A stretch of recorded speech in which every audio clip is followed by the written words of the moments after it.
Testing. Can you hear? Everyone can hear me on the mic? Okay. Jerry, we're good? All right. Well, let's go ahead and get started. My name is Rebecca Nielsen. I work in financial operations with the Board of Education. I have now been with the Board of Education for 5 months. And prior to my employment here, I worked for Intermountain Healthcare for 18 years. Is it working now? Okay, where's Jerry? It says it's on. Oh, I think he's doing some magic back there. Now you can hear me? Okay. So I have many years of grants experience. I don't have many years of education grants experience, and I am learning that I don't know anything about education grants because they are very complicated. But I'm learning with you, and this is quite an adventure. We're looking forward to implementing our new Utah grants, the electronic grants management system. We're very close to rolling it out. Our office is still conducting some user acceptance testing, but we are within days of rolling that out for you to start using to create applications, and we'll go through that in great detail.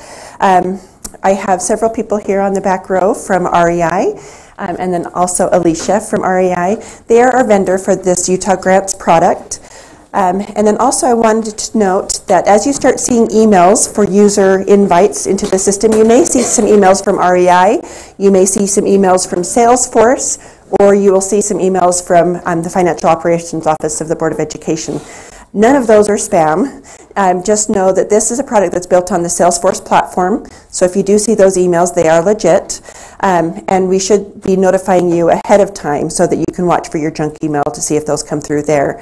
And we also may need to work with some of your organizations to make sure that your internal filters don't filter out any of those emails. So we'll get to know those emails and the systems and notifications as we go live and as we start to see how that's going to work. As far as the presentation is concerned today, slides are available online. I'll ask Alicia to pop over to our website to show you where those are located. On the Board of Education website, under the Departments and Teams Financial Operations, in fact, if you go back one screen, just go back to our financial, oh, that's perfect. Departments and Programs. And Financial Operations. And then we're going to scroll down, go to Utah Grants. Yep. And on the Grants Management System tab, there's a file called LEA User Guide. And that's where you'll find these slides for today's presentation. Also, as far as questions are concerned, we have a large number of people here in person. We have a large number of people online. If you could hold your questions until the end, we will be answering your questions at that time.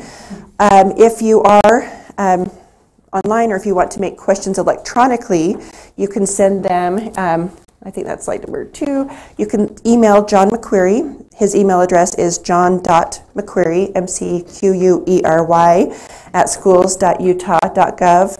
Or if you're on the YouTube channel and you have your own YouTube channel, you can enter comments directly into YouTube. And both the email and the YouTube chat will be monitored, and we'll answer those questions at the end of the session today. Okay? All right, so what is Utah Grants? Utah Grants is an electronic grants management system, or EGMS. It is intended to handle all of the Board of Education grants, with the exception of our nutrition program grants. They are a little bit unique and have their own systems that are working, so that we're going to continue working in those systems for the time being.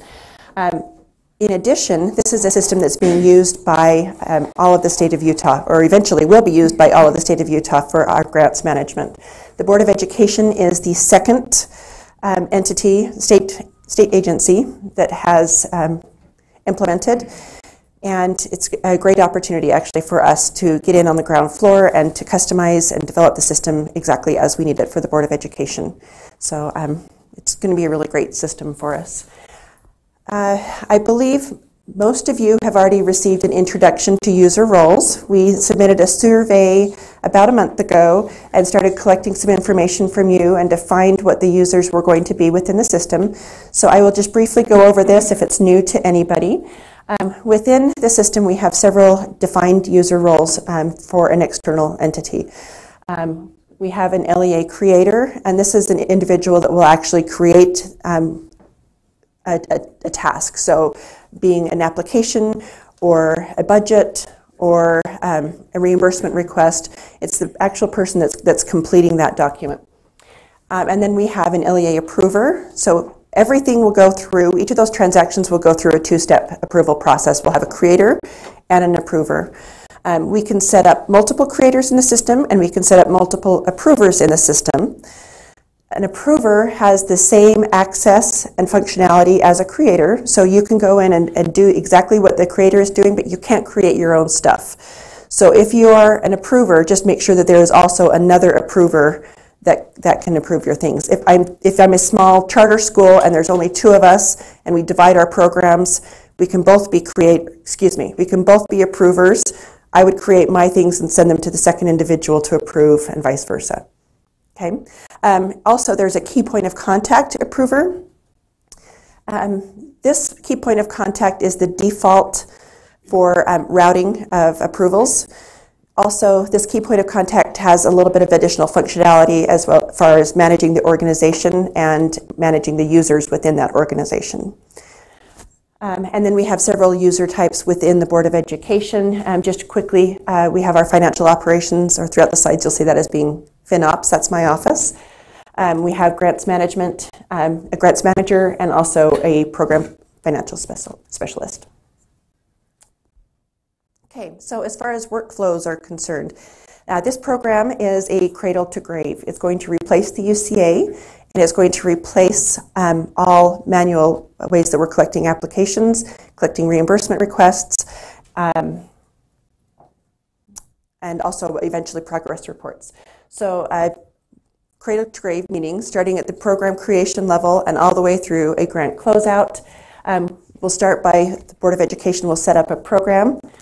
The LEA will be able to apply for that funding. We'll come back to the Board of Education for review. And then still being developed are the post-award managements. After the award is issued, we'll be able to monitor all of the post-award activities, including payment requests. MSP payments will also be able to be viewed and seen directly in the system, so it will encompass all of those. And then also monitoring and other financial reports will be forthcoming. So today's training will bring you up through the award. There will be a like training here that will bring you through the post-award activities. Okay, so basic navigation and terms. We are going to actually be getting directly into the system. I'd like you to see this as a training and not as a demo, although you don't have access to the system for another day or two. You will very shortly, so kind of personalize this, make sure that you're treating this as a training. This is how we're going to learn. So this screen looks small here. You're going to see it when we get into the live system. It will be much bigger. You'll be able to see it. What I wanted to point out were just a couple things very quickly. Across the top, there are some tabs that will direct you on the life cycle of the grant. So starting at the left, you will start with an opportunity, go to an application, go to a grant, and then monitoring. So if you think about a grant life cycle, left to right. And then when I put on my hat to say, what am I doing today? Today I'm applying for grants. I would go into the applications, because it's not yet a grant, it's an application. And then all of the tasks associated with that application are on the left. So this is basically what hat am I wearing today, what am I doing, and how am I doing it. Basic icons. These are pretty self-explanatory. If you have questions about what any icon means, you can always hover your mouse over that icon and it will tell you the word or the title just associated with that icon. What we're going to be seeing the most today is the green eyeball, which is view, and the blue pen, which is edit. We're also going to be seeing the action button. It's not yet green because we're not showing you a live system, we're showing you a testing system, but that will be green when you see it. Save often within the system. Anytime that you go from screen to screen or task to task, make sure that you're saving. Also, the system will time out after 30 minutes, so if you need to step away to a meeting or step away for another reason, make sure you save before you step away so that the work that you've done is not lost. Also, there's no record sharing within the system. If I create an application and I start an application because I'm the owner of that program, I am the only person that can access that application. I can't collaborate with my business office. I can't collaborate with my CFO on entering my budget. There's only one person that can do that. So you'll need to work offline to make sure that you're handling those tasks because only one person can do it. There are some warnings in place within the system because once you say, I want to own this task, you can't transfer it to somebody else and nobody else can access that task. So I'll show you when we get to that point. Just be really cautious that when that warning does come up, that means that you are assigning yourself a task. Okay. There's some really robust and great search functionality within Utah Grants. The first one that I want to point out is this top little quick search box. You can enter keywords here, and anything that's within the data below, regardless of the column, can be searched by that keyword. Additionally, there are filters.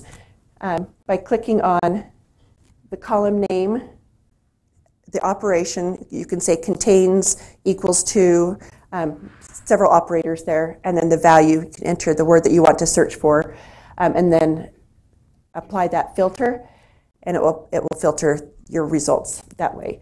You can also add multiple filters here, so if I wanted to find Perkins 2019, I could add both of those filters. Just note that it's an and functionality, not an or functionality, so I will be searching for Perkins and 2019, not Perkins and 2019 programs. It'll narrow my search results.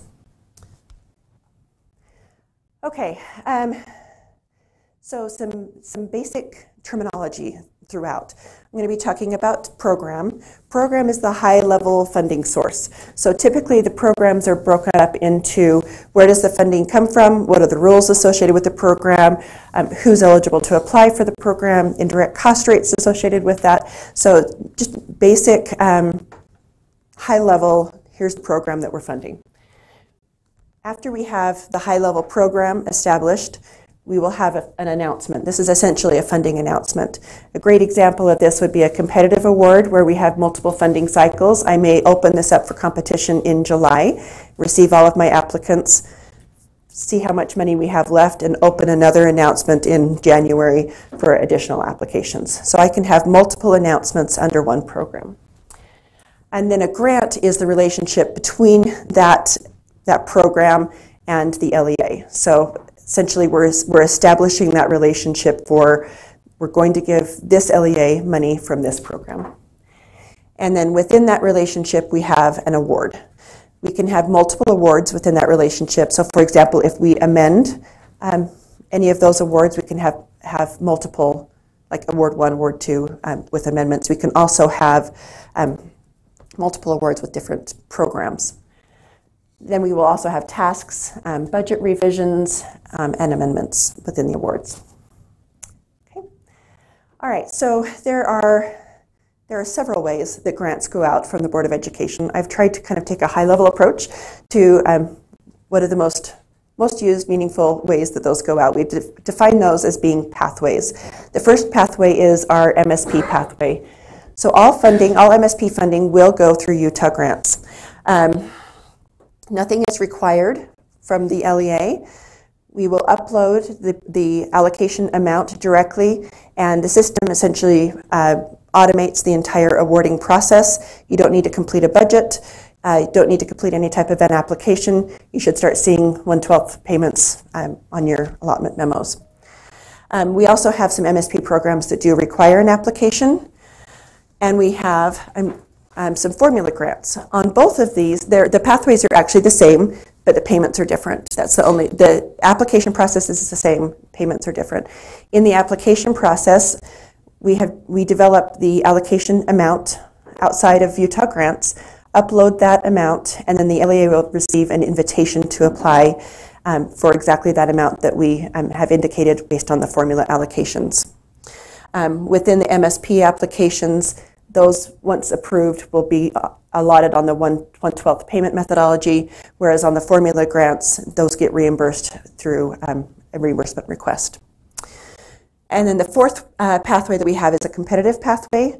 On competitive grants, you need to express an interest in applying and then create an application. We don't limit or dictate how much you are indicating you're applying for. We may have a cap on what's eligible per LEA, but you can apply for anything up into that cap. Whereas on all of the others, it's based on an allocation amount. Okay. Go ahead. She can't see when I turn that way. Sorry. Go ahead. Okay. So where does the application begin? Within each of these pathways, USBE will start the process, but it gets to a different point as we start that out. So with MSP, we start and finish. There's nothing that you need to do. So awards are automatically issued.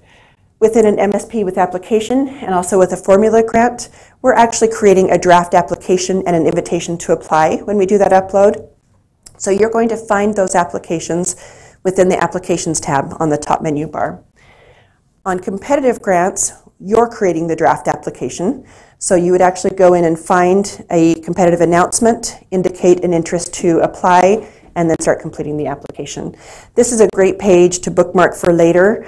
As you're looking for your programs and you're looking to apply, each program you're going to find in a little bit of a different place. So this is a great tool to help you remember where it is you're going to find that announcement. Okay. So we're going to talk mostly about Fed formula today and how that workflow works within the Utah grant system. MSP and competitive they're very similar. So the federal formula is probably the most all-encompassing pathway. So again, this is like the slide we saw before. Financial operations uploads an allocation amount to the LEA. System will generate an invitation to apply, and then the LEA will receive an email with a link to apply for that program, or can go directly into Utah Grants without the link and apply for that program. They complete that application. This is the creator that's doing all of that, and then the application will route to the approver at the LEA level, and then it will route to the Board of Education to start conducting the review, issuing the grant award, and then we're ready to go. Okay, we're going to dive into the system. We're going to talk about profiles.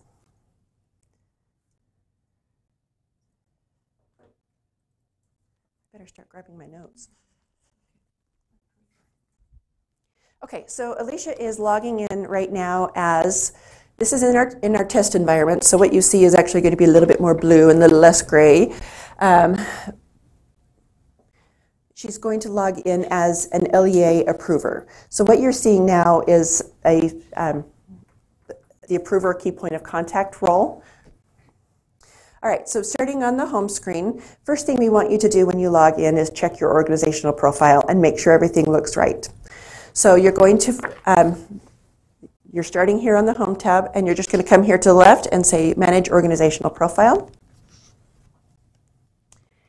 And you'll note on your screen here as the approver, key point of contact, you have an edit button in the top right corner. You can click on that edit button. Nobody else in your organization can do this, just the key point of contact.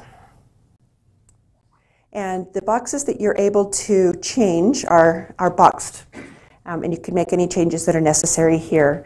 There are a couple of boxes that are not editable. Your DUNS number, your EIN number, and your organizational type. If any of those are incorrect, I would just ask that you would contact our office and we'll get that fixed. Also, for financial reporting and programmatic reporting throughout the system, you can enter your fiscal year start and end dates here. I'm assuming most of us are in the same fiscal year. And then also, this is where we manage all of our users and contacts. So currently, this is a test environment, so you may see some strange things as we're in here, but so far, looks like people. That's good. People with the name, not test. You can see what each role is if it's active in the status here. Alicia just click the new button to create a new contact.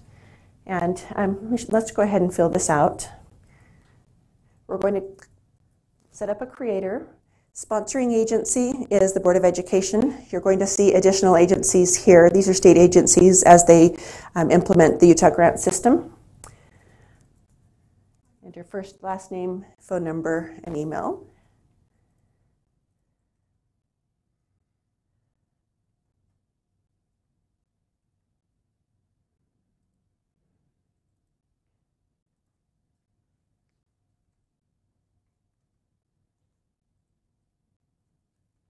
Thank you. And save.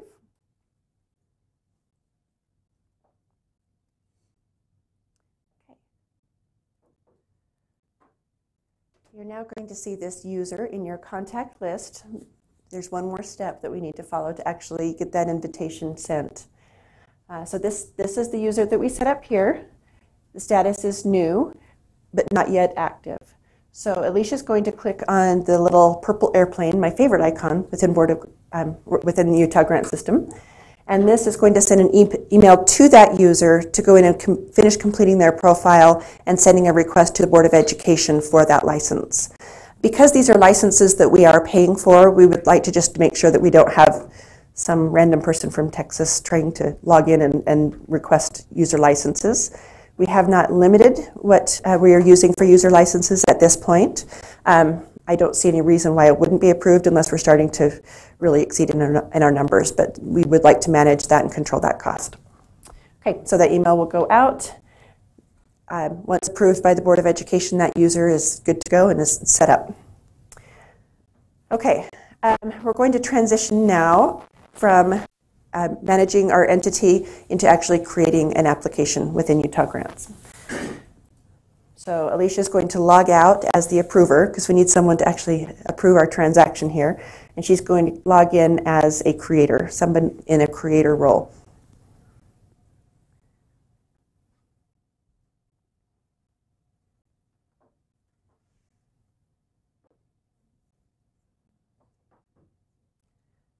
We did not make that an easy sign-in for you.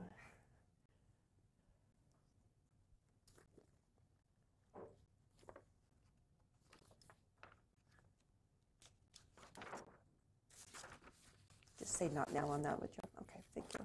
Okay, so this is the home screen that we come to when we log in as a creator, so this should look familiar. Got to put my hat on. What is it that I'm doing? I want to apply right now for a federal formula award. I've received an email, I lost it, I can't find my link, so I need to come back into the system and find that application and get started. Because it's a formula application, it's already in draft status. So I'm going to come to Applications and go to my pending tasks. I'm going to find the program that I want to apply for. In this case, we're using our rural and low-income schools as our test sample, and click on the play button to start the application. Here's where you're going to get your warning box. So any one of the users within the LEA organization can start this application. However, once it is started, that's the owner. So heed this warning. If you really want to be the owner, say yes. And we'll do that this time. What I have suggested when I've done some of the training for our section specialists is if you know that you're the owner of the Perkins program or the rural low-income program, you get the email and you know you don't want anyone else in there to touch it to start that application, follow the link, start the application, come back and actually complete it later. Just kind of mark yourself as the owner. There is, by the way, a way for us to fix that if we have to. It involves using our vendor to fix that. So in order to keep costs down for us, we're just warning, try to minimize that. Okay, logging in, here's the program. I can see in the Overview tab everything that's associated with that program. I can see, not quite yet. Edit, okay. So key information, application deadline is key information. I can title this program whatever is meaningful to me. So this is the title at the LEA level. I can see my project start and end dates. And then here I can also choose my internal approver. So the internal approver will default as the key point of contact. But if I'm going to search, it's going to pull up any other approver within my organization.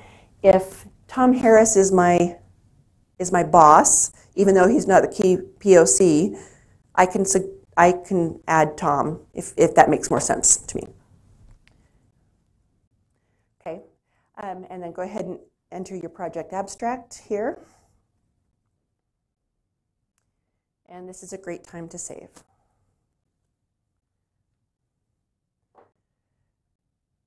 Okay, this is no longer a pending task. So if I were to go out of the system and come back in, Alicia, if you'll go home. Yeah, just pretend like we just logged back in. I'm going to go to my Applications tab. And this time I will actually see it right here on the home screen and can select that application to edit.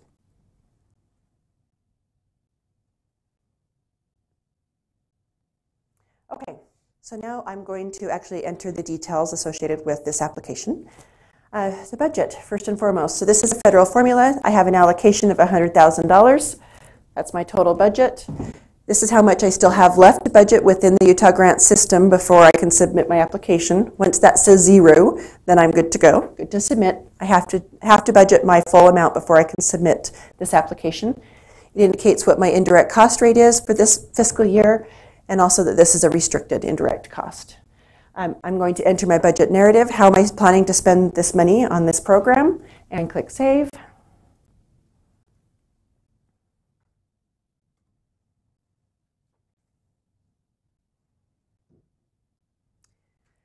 And now I'm going to just scroll down a little bit further and see each of my budget categories. If there is a budget category that is not eligible in this program, you won't see it here. So for example, if travel is you're not able to travel on this program, we can remove that right out, so there's no questions.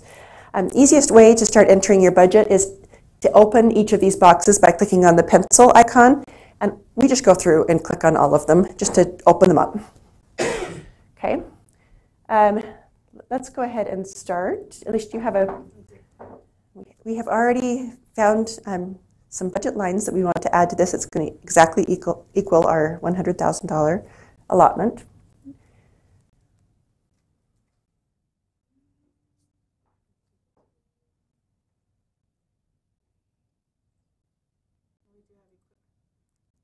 You're great.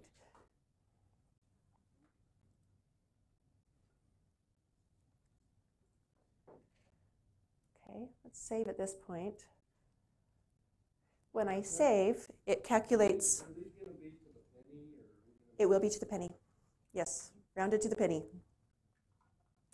When I click save, it calculated. I still have $10,765 left to budget here. If you scroll down, you can see that it automatically added my indirect cost rate. All right, let's talk about property, including equipment. This doesn't have a little blue pencil box. This has a pop-out box, meaning that you've got more information to complete. Here, under the equipment, we can complete the actual details of the equipment that we intend to purchase. This can be your prior approval if you know exactly what equipment you plan to purchase under this program. If you know basically what you think you're going to buy, and then you have more details later, you can come in and edit or amend your budget with the exact details. But we do need some more details as it pertains to equipment. So we're going to enter the item and the quantity and save. I could add as many new lines as I need to here. It's thinking about it. Okay. And then go ahead and exit that box. Oh, and we have just, okay.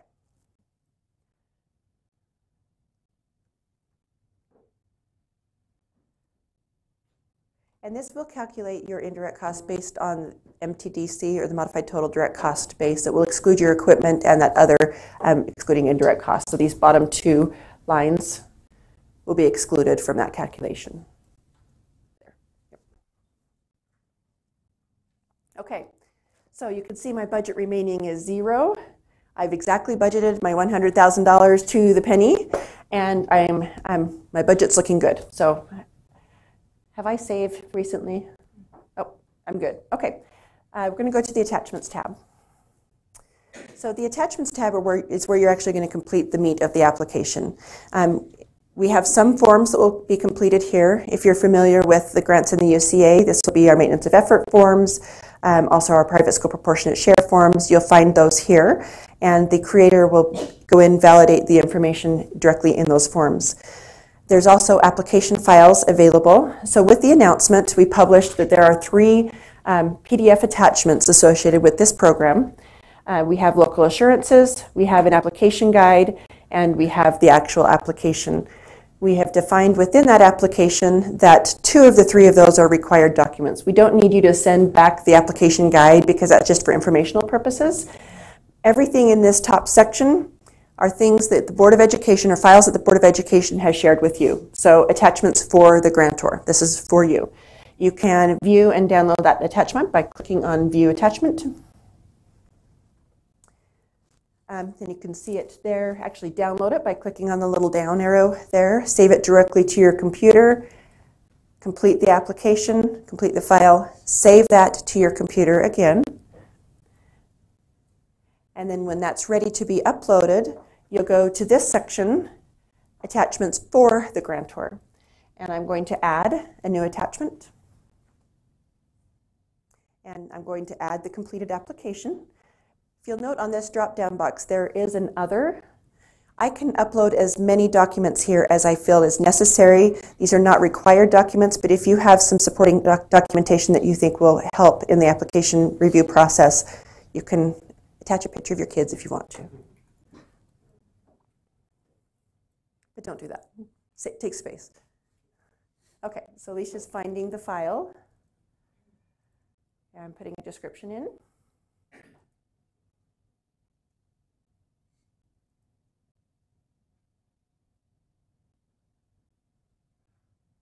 Okay, and attachment is added successfully. And then you'll see that here. The approver will also see that, as will Board of Education, as that comes for approval on both sides. You can enter any application notes that you would like to, any distinguishing notes that you'd like to add for the Board of Education. That can be added here as well. Okay. Also, we keep a history, so every time the application is changed, we will keep a history of what was changed, who made those changes, and when those changes were made, so that if we ever need to go back, we can do that. And data is not lost. So that's actually a really helpful tool. Also want to point out this status bar. You will know at any point in the process of your application exactly where that is. In a few minutes, you're actually going to see after a task is completed, you can hover over that task and see who was responsible for that. So who did that portion of that task. Okay. Before you submit approval, I also want to point out that prior to completing my application or at any point during that application, I can decide to waive these funds. So if this is money that you don't need or for some reason want to waive, you can do that here. You can also waive additional allocations. So as allocation amounts change or go up, you can waive those increases. You cannot waive a decrease, unfortunately. Okay. So let's go ahead and submit this for approval. Are you sure? Yes.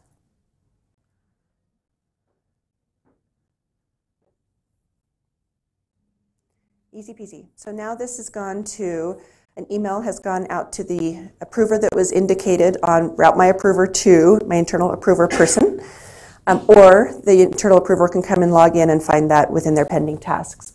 So Alicia, would you log out as the creator and log back in as the approver key point of contact?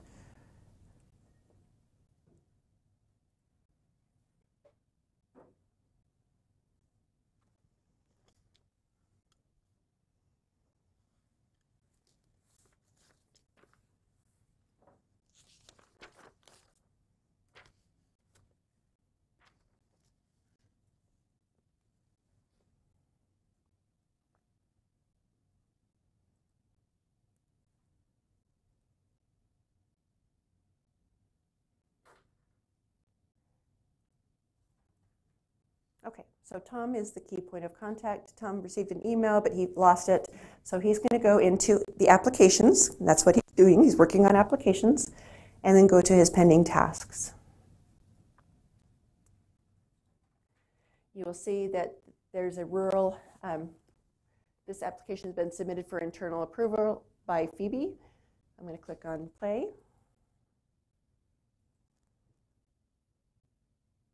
And now as the approver, I can see everything that the creator has completed within that application. I can see everything associated with the program, as well as all of the attachments and the budget that were created with that application.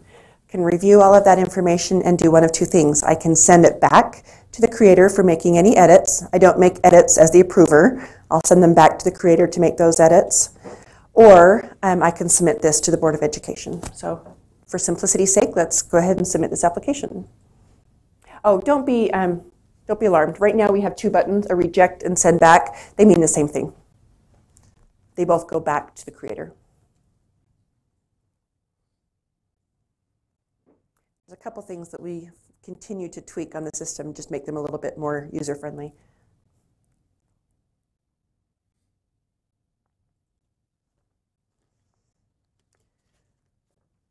Okay, perfect. So it's submitted. You can see on your status, and if you hover over the submitted, you can see that Tom Harris, the key POC approver, approved that. And if I go back to my creator, hover over that,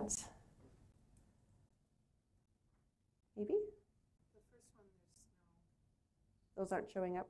it shows up after it's Oh, there you go. So you can see that Phoebe submitted that for approval. Okay. Great. All right, we are going to, actually you can stay right here. I'm going to show you how you would find a competitive funding opportunity and how you would apply for that. That's a little bit different than a federal formula where the draft application has been created for you. So you're going to log in as a creator? Okay. Ah, okay. Whole new user.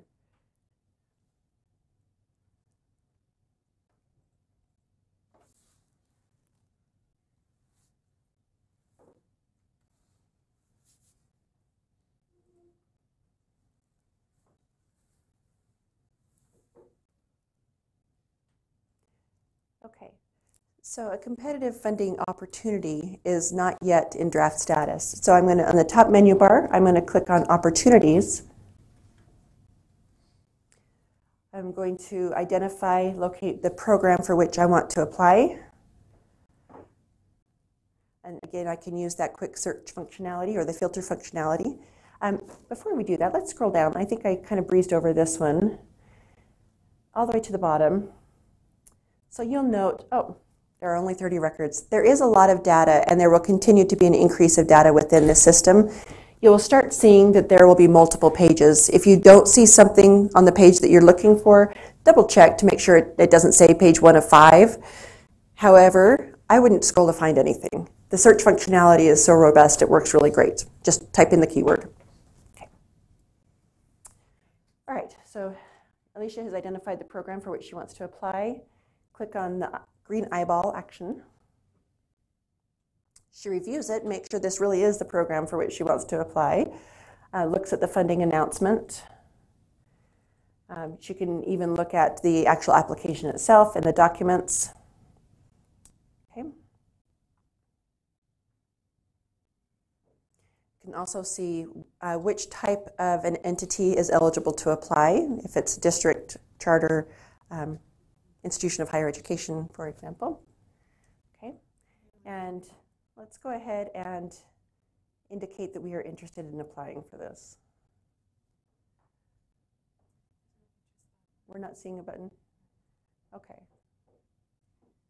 Yeah, at this point you would see a button that says interest. There would be a button. It's not working within this user ID that we added. There should be a button at the top that says interest.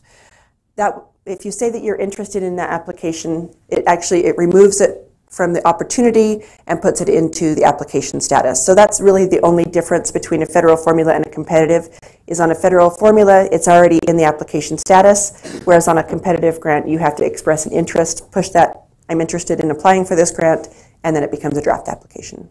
Okay? Does it stay on your record? I'm sorry? Does it, sorry to interrupt. Yeah. If I want a certain application, right, or certain thing, it doesn't come out this year, it doesn't work, but next year it's going to come out. Is there a way that it just stays available, like stays in some Dropbox. Right. So the question being, if I understand your question correctly, I kind of own a certain program, and I always want to see that program, right? And I want it just to appear next time so that it's mine. There's not really a favorites or to identify that this is your program. You'll have to kind of mingle through all of the applications that are available for your LEA to see that. So, okay. All right. Just quick, let's put back to the overview, if we can, or to the slides, Alicia. Sorry.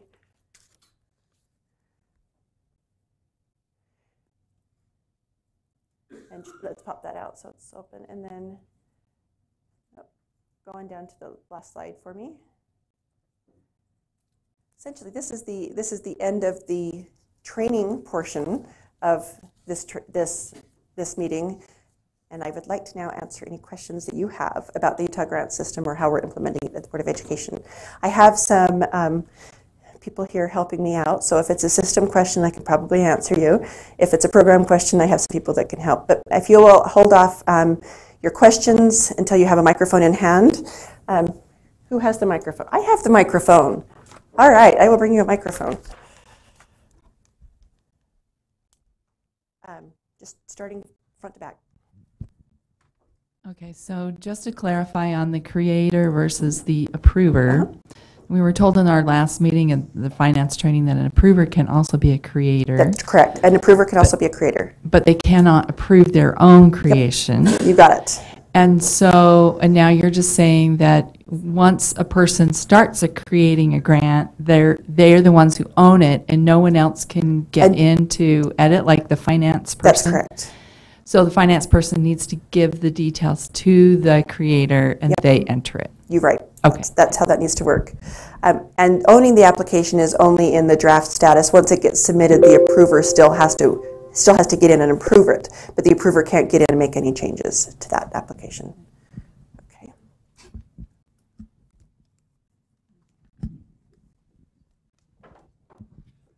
As I understand it, you only have one approver. But can you have multiple creators during the draft process? That is 2 or 3 creators that are submitting different things and attaching files. Let me clarify that. We can have multiple creators. Let me move up so you guys aren't having to turn around, sorry. We can have multiple creators and we can have multiple approvers, but there is only one approver key point of contact. So but can you have multiple creators tied to that one approver within one grant? Yes, you can have multiple creators tied to one approver, but only one creator can own a given record. Did that make sense? Only one creator can input during the draft period then? For that application, okay. Correct. Yeah.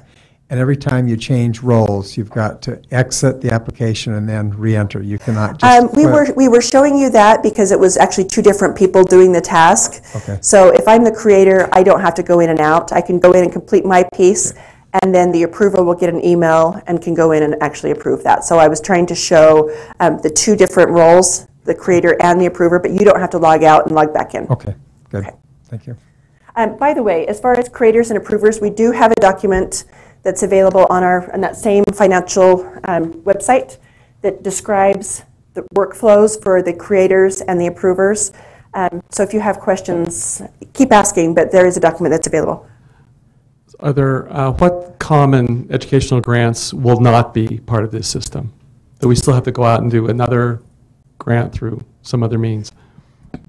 Only nutrition grants will be through another means when we're fully implemented. There is an implementation plan and schedule. Some of our original grants that are in the UCA currently, we will still apply within the UCA. We may still apply for some grants manually this year, but once fully implemented, all grants for the Board of Education will be within Utah grants with the exception of nutrition. Even like rural schools would be in there? Yes, rural schools will be in there. Because they have a really stringent process as far as their application goes. And if you don't follow that process specifically, it's a problem, and you don't get those funds. Oh, Jamie has an answer to that.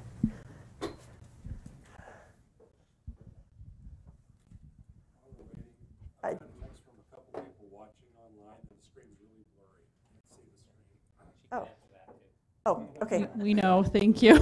We're trying to work on that. Okay, for the rural schools, because you're applying directly to the federal government and not to us, the application will not be in Utah grants. That's still applying to the federal government, but the actual payment process will be in Utah grants. So it's moving out of U5 into Utah grants? So because that money comes from the federal government to us and then to you, The money goes from no, the federal I'm government messing up straight- SRSA. Sorry, SRSA is one way, RLIS is the other way. So if it goes from the federal government directly to you, that's outside of us. Anything that comes through us to you will always be in the system. Thanks, Jamie. By the way, what we are working on is the blurry screen for those that are online. Jerry said that hopefully after he was afraid to train, fix it while it was streaming, that he would lose the stream. So once Okay. it's completed, he can clean it up. So if you watch it again, it'll be Okay. So the answer to the screen resolution issue is that it will be clearer when you watch the recording. So apologize for the quality of the screen on the live feed. Okay. I just would like a little bit of clarification. We received an email saying that Title I and III will not be implementing at all into Utah grants this next year. That is not correct. Title I and III will be implementing Okay. into Utah grants. However, the application is not ready within Utah grants. So you will apply within the UCA for those for this year only.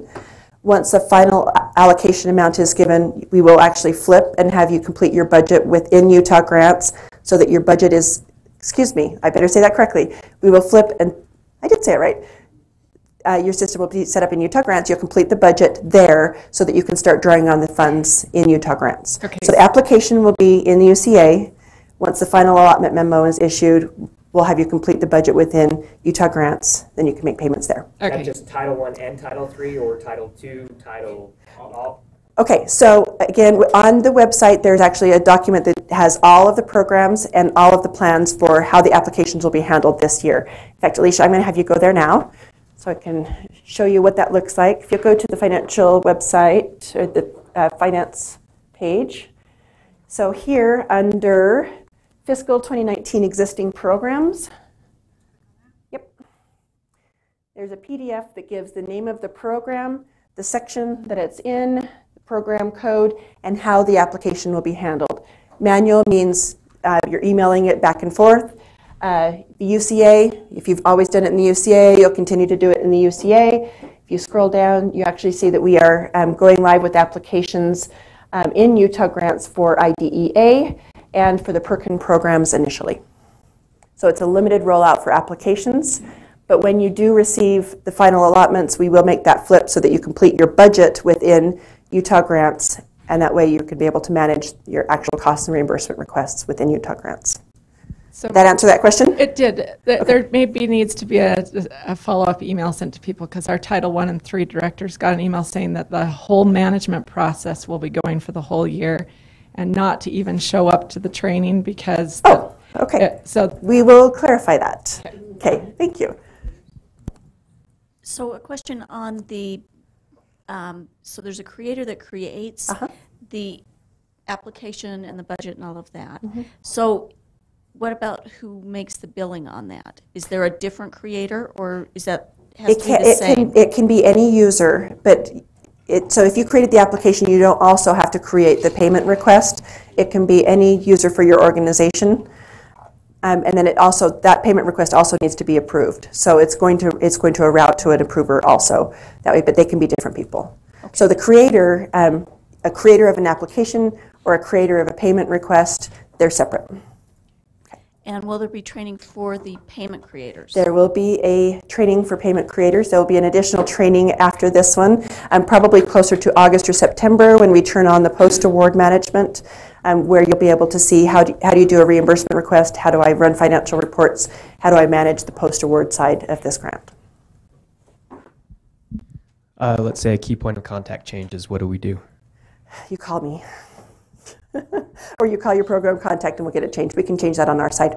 Right now that's not very slick. We need to come up with a better way to change that. The key point of contact can make changes and deactivate or change the role of the users underneath them. But if the key point of contact changes, then you need to have us make that switch. So in our district, for example, I put in the budget part, and then my program director or the superintendent puts in the narrative as to what the money's going to be used for. But do I understand right that now they can't do that? That's correct. They're going to have to give that to me, and I'll have to type it in when I do the budget. Or vice versa. Yep. Yep. I have one other question. Okay. So what do we do when, well, like last week, I got notification that there was $17.34 left in my, or that additional money in my Title I. Congratulations. And yeah, That's awesome. So now they're holding up my reimbursement request. And so in this one, we'll have to do the same thing. We'll have to go in, put in a new budget amount, put in what that $17 is going to be spent for. Right.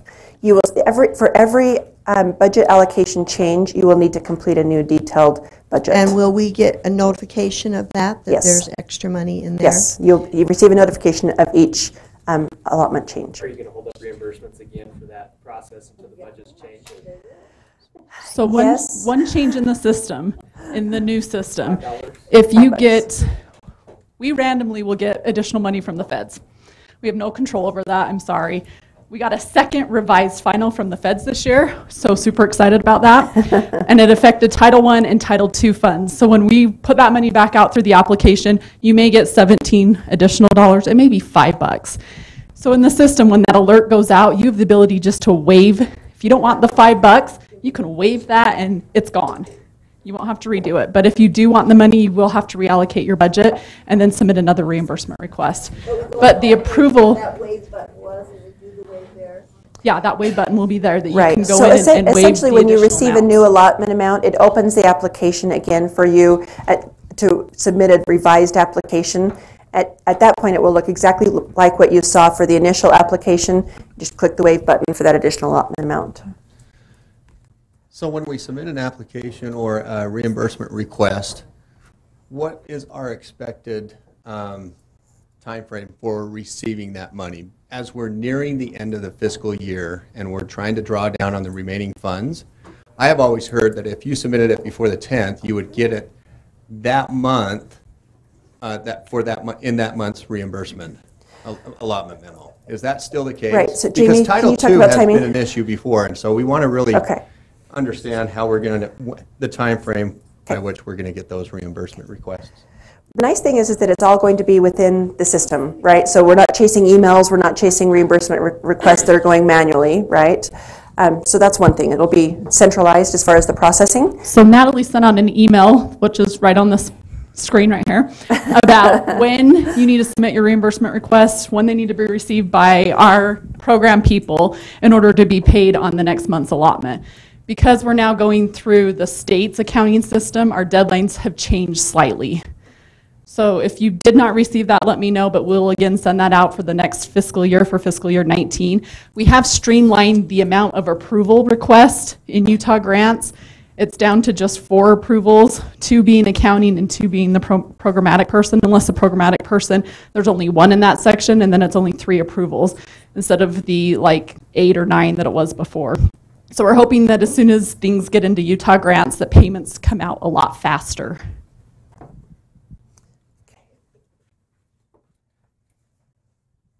So the UCAW had a planning section and a funding section. Is the planning section no longer a part of these applications? So the planning section is actually the section where the Board of Education sets up the initial program. So from an LEA standpoint, you should not see that planning tab. That's essentially where we're finding each of our programs. So we won't have to create a district plan for each of these applications? Sorry, different plan. I misunderstood your question. Thank you for clarifying. District plans. Can one of my program people describe that? If I have to use the mic, everyone has to use the mic. Come on, John. The plans as they are set up in the UCA will still be there, and you'll still need to fill out those plans. We do not have a transition yet in Utah grants as far as that planning section. And will the funds have to be tied, like we've had to tie the funds to the goals? I It's my understanding that there will still be a planning need. We currently don't have that functionality within Utah Grants, and that's much of the reason why we are going to continue to use the UCA for this year's application, so that you can continue to complete that planning function and assigning the dollars to the goals. So you will do that in the UCA this year, and then we will have a solution for you in the following. We're working with our programmatic people over those programs to see what is exactly required with the new ESSA regulations to make sure that we're following that in a form inside Utah Grants. So that's to come, and we'll have that going for fiscal year 20. But in terms of your plan in the UCA this year and your budget in the new system, yes, they do need to tie. Okay.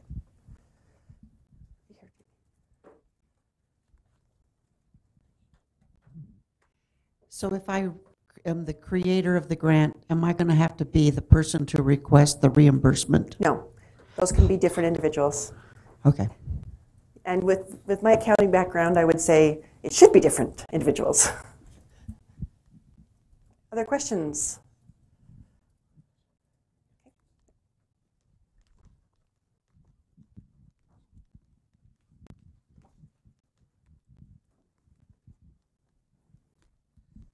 Okay, so I'm going back to, you got the creator, and then say you need a budget revision. Does it kick it back to the creator to complete the budget revision, or can somebody else do the budget revision? No, the creator will own that record, and they will need to make that budget revision. Okay. Okay.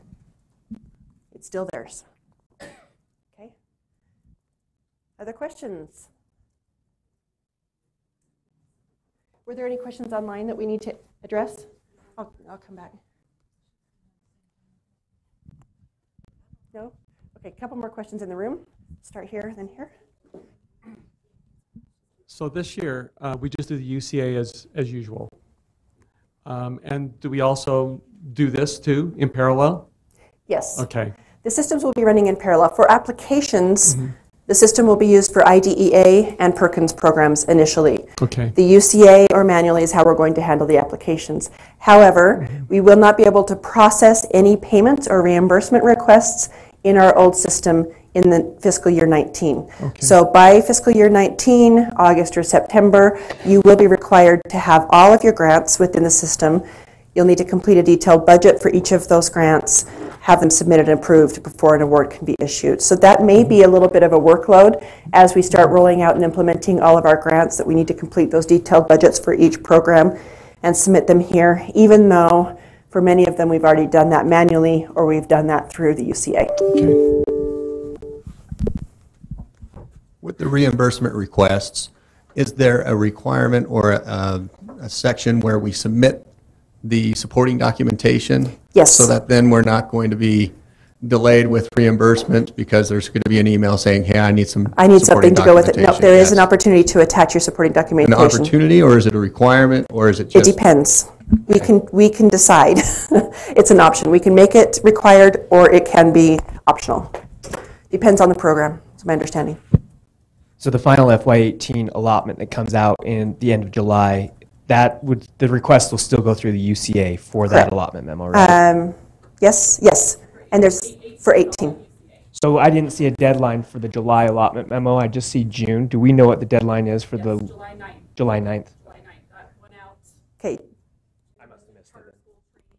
Jamie's not on the mic, but the deadline for the July allotment memo is to have for fiscal year 18, to have your reimbursement request submitted by July 9th. So then we'll shut down the system, and we'll transition everything into Utah Grants payment-wise. So we'll figure out what your carry-forward balance is in those programs. We'll set up that carry-forward balance only in Utah Grants. You'll have to go in and fill out a budget just for that carry-forward portion. No application, right? No application, just a budget. And then that budget, because the budget hooks back to your reimbursement request, and then you can start submitting reimbursement requests for that remaining funds once the system goes live, hopefully August, September. And then there was a question online about deadline dates. As far as my understanding, November 1st is pretty much the universal application deadline date for most of the grants. I know CTE is June 1st, and I know there are a few others that are different, but for the majority of them, it's still November 1st.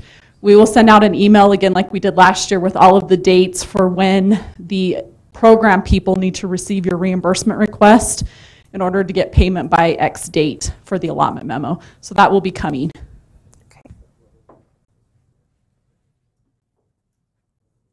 More questions up front? When will we have our budgets for like IDEA or Title I for next year, for 19? Do I know? I don't know the answer to that one. Sorry, Jay, just stay up front, Jamie.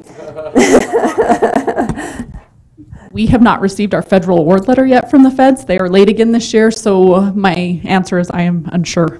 Hopefully sooner rather than later, but I can't do an allocation until I have that.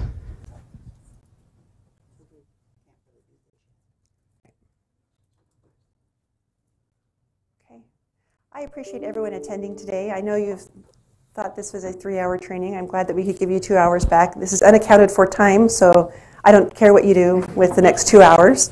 If you come up with additional questions after the fact, you can email me at utahgrants@schools.gov or call our helpline number, which is also here. And I'd love to answer your questions as they come up. Thanks for attending.